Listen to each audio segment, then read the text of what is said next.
Assalamualaikum warahmatullahi wabarakatuh. Halo semuanya, perkenalkan nama saya Vini Claudia dengan NIM S10412410778.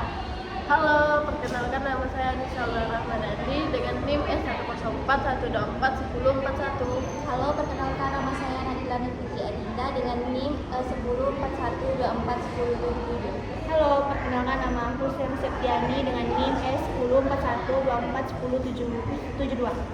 Baiklah, di sini kami akan mempresentasikan analisis sosiologi kami terhadap film yang berjudul Woman from Rhode Island.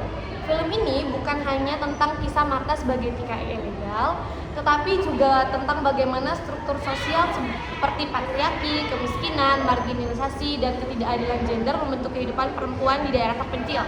Dalam video ini, kami menganalisis film ini menggunakan beberapa konsep sosiologi yang sudah kami pelajari beberapa semester ke belakang, terutama teori-teori yang mengenai gender, kekerasan seksual, marginalisasi, buruh migran, kesehatan mental, dan sistem patriarkal. Kami juga akan menjawab beberapa pertanyaan analisis yang diberikan dalam panduan tugas kami. Baiklah, kita akan masuk ke bagian pertama, yaitu ada sinopsis dan konteks sosial yang akan dijelaskan teman saya. Oke, baiklah. Bagian pertama itu ada sinopsis dan konteks sosial. Film ini mengikuti kisah Martha, seorang buruh migran perempuan dari Pulau Rote, Nusa Tenggara Timur. Ketika bekerja sebagai TKI ilegal di perkebunan kelapa sawit Sabah, Malaysia, Martha mengalami kekerasan seksual yang brutal. Setelah itu, ia kembali ke kampung halamannya dan tinggal bersama ibunya, Onta. Pulau Rote digambarkan sebagai wilayah yang jauh dari pusat kota dengan akses terbatas terhadap layanan kesehatan, pendidikan, dan perlindungan hukum. Kemiskinan struktural dan keterbatasan ini membuat banyak perempuan seperti Martha memilih migrasi ilegal sebagai satu-satunya cara untuk bertahan hidup. Nah, selanjutnya ada yang bagian kedua, tema 1, yaitu kekerasan seksual dan rape kultur. Jadi ada pertanyaan dari panduan tugasnya, yaitu bagaimana budaya partikal dalam film mendukung normalisasi kekerasan seksual terhadap perempuan migran. Jadi dalam film patriarki terlihat dari bagaimana masyarakat memandang tubuh perempuan sebagai objek yang bisa dikendalikan. Sistem sosial di tempat kerja Martha di Malaysia memperlakukan buruh perempuan sebagai pihak yang lemah, tidak punya kuasa, dan mudah dieksploitasi. Hal ini mendukung budaya rape kultur di mana kekerasan seksual dianggap sebagai risiko biasa yang dialami buruh migran perempuan. Nah, selanjutnya ada pertanyaan, bagaimana masyarakat lokal merespon trauma Martha? Apakah ada unsur victim blaming? Ya, karena Martha kembali, ada tatapan sinis, bisik-bisik masyarakat, dan keraguan terhadap cerita Martha.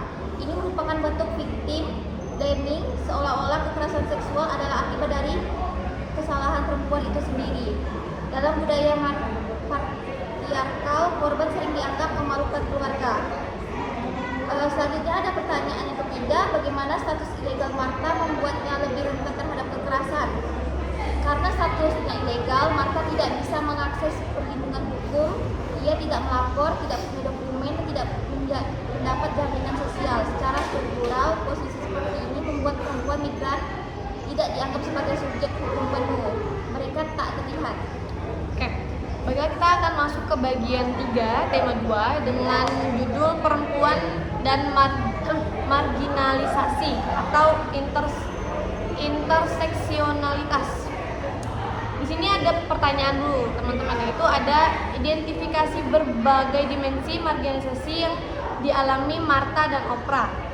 Jadi di sini Martha dan Orpa ini mengalami marginalisasi berlapis, yaitu yang pertama, gender, mereka perempuan dalam budaya patriarkal. Yang kedua, ekonomi, berasal dari keluarga yang miskin. Yang ketiga, secara geografis, mereka tinggal di daerah yang terpencil. Yang terakhir, secara status, Martha adalah migran ilegal. Ini disebut interseksionalitas karena konsep dari Kimberly Crenshaw, di mana identitas sosial yang bertumpuk menciptakan kerentanan yang lebih parah daripada satu identitas saja. Kemudian yang di pertanyaan kedua, bagaimana isolasi geografis Pulau Rote membatasi akses mereka? Nah, karena mereka tinggal di tempat yang terpencil, Pulau Rote Marta tidak punya akses ke psikolog atau konselor, lembaga perlindungan perempuan, polisi yang responsif, informasi dan jaringan sosial. Nah, tidak adanya kapital sosial ini membuat mereka semakin isolasi ya, seperti itu. Kemudian kita masuk ke bagian keempat, yaitu tema 3, ada buruh migran perempuan dan kerentanan struktural. Nah, di sini ada pertanyaan lagi teman-teman, yaitu mengapa pekerja migran perempuan lebih rentan terhadap eksploitasi? Karena mereka berada pada posisi yang pendidikan rendah, miskin, tidak memiliki perlindungan hukum, terjebak dalam struktur ekonomi global dan eksploitatif. Nah, film ini menggambarkan bagaimana perusahaan perkebunan dan agen ilegal itu memanfaatkan tenaga kerja perempuan tanpa memberikan mereka hak dasarnya. Kemudian ada pertanyaan yang terakhir, bagaimana ketidaksetaraan global berperan? Nah, di negara seperti Indonesia ini ya teman-teman, atau yang kita sebut Global South, menjadi sumber buruh murah bagi Malaysia karena lebih makmur.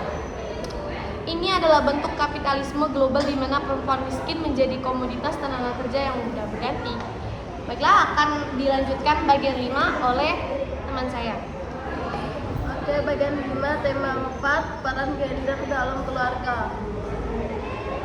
Dan ini ada pertanyaan dari tugasnya, yaitu bagaimana beban ganda Orpha ditunjukkan dalam film.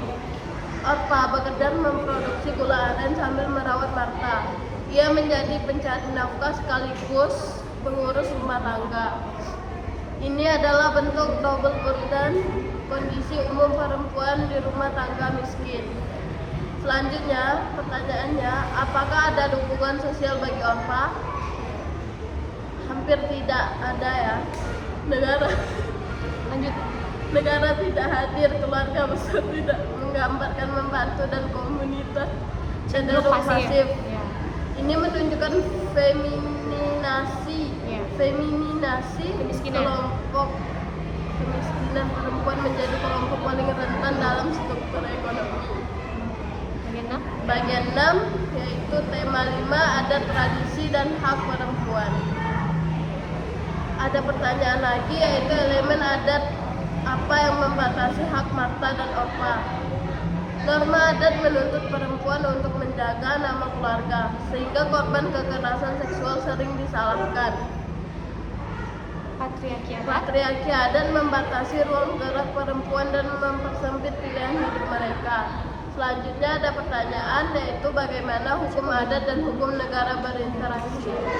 Film ini menunjukkan bahwa hukum negara tidak menjangkau Pulau Rote secara efektif. Sementara hukum adat seringkali bias gender. Akibatnya perempuan berada di celah perlindungan hukum yang lemah. Selanjutnya bagian 7, tema 6, trauma dan kesehatan mental. Pertanyaannya, bagaimana film ini menggambarkan trauma Martha? Yaitu melalui adegan Martha sering menangis diam-diam, ketakutan saat mendengar suara keras, perubahan perilaku, mimpi buruk, menarik diri dari lingkungan sosial. Ini konsisten dengan gejala PTSD. Selanjutnya ada pertanyaan lagi, yaitu apakah ada stigma kesehatan mental dalam masyarakat film? Ya, itu ada. Masyarakat melihat trauma sebagai kelemahan atau aib, sehingga Martha tidak mendapat bantuan profesional. Ini menunjukkan stigma mental yang masih sangat kuat di daerah pedesaan. Nah, kemudian ada kesimpulan dari analisis kami, film Women from Iceland menunjukkan bahwa kekerasan seksual, migrasi ilegal, patriarki, kemiskinan, dan trauma bukanlah masalah individual. Semua itu adalah hasil dari struktur sosial yang timpang. Kami memahami bahwa untuk memperbaiki kondisi perempuan seperti Martha dan Orpha, yang dibutuhkan bukan hanya perubahan perilaku individu, tetapi juga perubahan sistemik perlindungan hukum lebih baik. layanan kesehatan mental terjangkau, pemberdayaan ekonomi perempuan, dan penghapusan budaya patriarki. Penutup dari kami, terima kasih telah menonton video analisis kami. Semoga pembahasan ini membantu memahami bagaimana film Woman from Rote Island mencerminkan realitas sosial yang dialami perempuan di Indonesia. Baiklah, sekian video dari kami guys. Terima kasih dan hidup untuk perempuan Indonesia. Jangan pernah takut sama orang yang melakukan kekerasan seksual, mengintimidasi. Meskipun kita tinggal di daerah terpencil, teman-teman. Harapan dari kami adalah kita sebagai perempuan-perempuan muda di Indonesia ini bisa lebih berdiri, maju dan lebih berani. Hidup berani. Makasih guys. Stop kekerasan seksual kepada perempuan.